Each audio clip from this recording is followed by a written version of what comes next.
Welcome to Luca and Miguel. Enjoy the video. In this video, I will explain how to make your own fermented cabbage. First, select the freshest, firmest cabbage you can find.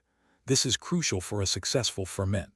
Next, gather your essential tools: a large mixing bowl, a sharp knife, and a clean fermentation jar. Remember to thoroughly clean and sanitize all your equipment. Finally, prepare a simple brine using non-iodized salt and filtered water, though often the cabbage makes its own.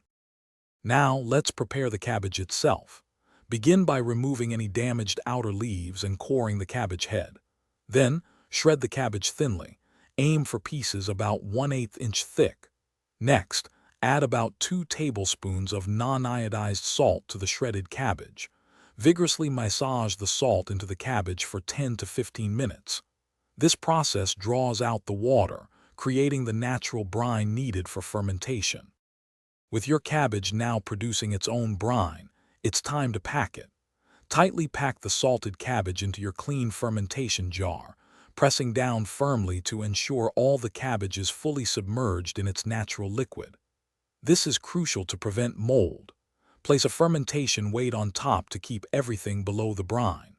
Finally, seal the jar with an airlock lid, which allows fermentation gases to escape without letting air in. Now for the waiting game. Place your jar at room temperature, ideally between 65 and 75 degrees Fahrenheit, away from direct sunlight. Fermentation typically takes 1 to 4 weeks. After about 1 week, you can start tasting it periodically to find your preferred level of tanginess.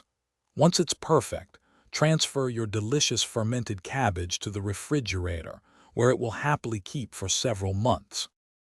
Thanks for watching and please subscribe. It's the best investment you'll ever make.